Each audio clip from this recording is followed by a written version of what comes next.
Décidément, tous les prétextes semblent bons dans cet hémicycle pour attaquer le nouveau président américain que vous vouez aux gémonies, tout comme vous n'avez de cesse de lancer d'ailleurs des anathèmes contre le président russe au motif qu'il mène dans son pays une politique familiale qui ne vous convient pas.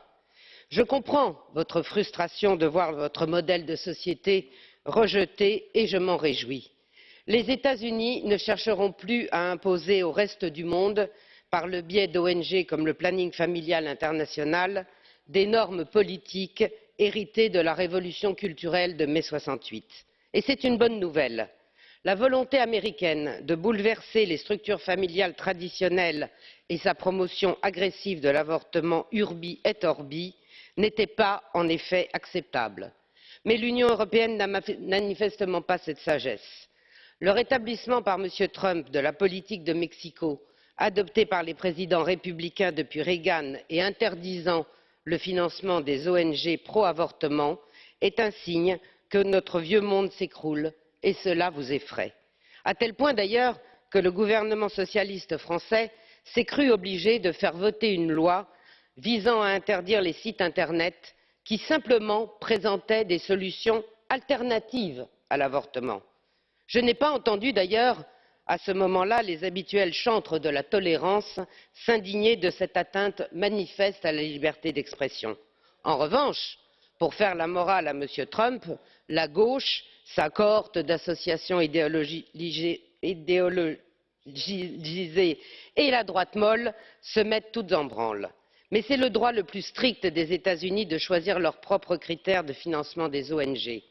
Les instances européennes, de concert avec les médias et les associations politisées, n'ont pas à instrumentaliser cette affaire pour nuire au président américain, je vous le rappelle, démocratiquement élu.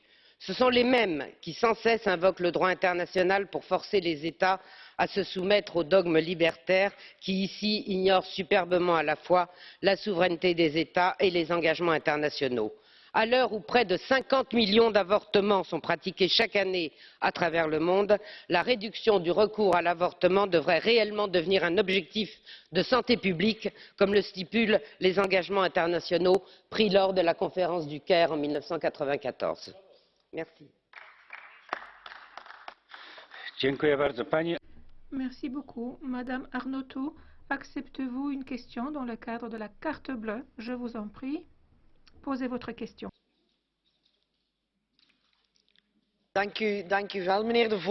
Je vous remercie, Monsieur le Président. Madame la députée, dans ce débat, vous mélangez deux choses. Comparer Trump à Poutine. Essayons peut-être de rester dans le cadre de ce débat. De quoi s'agit-il? Nous, l'Union européenne, nous souhaitons dire au président américain que les droits des femmes sont toujours d'application partout dans le monde. Ils doivent être respectés partout dans le monde. Ce que vous dites, on connaît bien votre point de vue.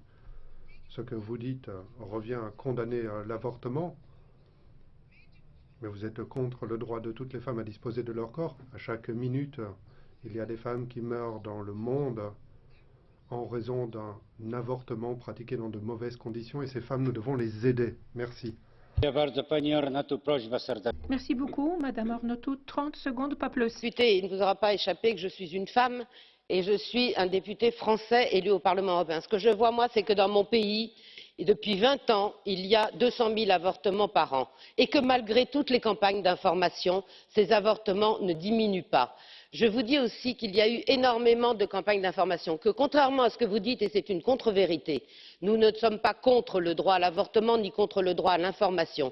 Je dis simplement que nous sommes pour le droit d'informer les femmes à une autre alternative. Et d'ailleurs, puisque vous parlez beaucoup de droit international, je vous rappelle que justement, une obligation contractée par la France et la plupart des États de l'Union européenne en droit international par rapport à cette convention du Caire était de soutenir justement les enfants avant comme après la naissance et prendre des mesures appropriées pour les femmes justement pour essayer de ne pas avorter. Voilà ce que j'ai dit. Rien de plus, rien de moins.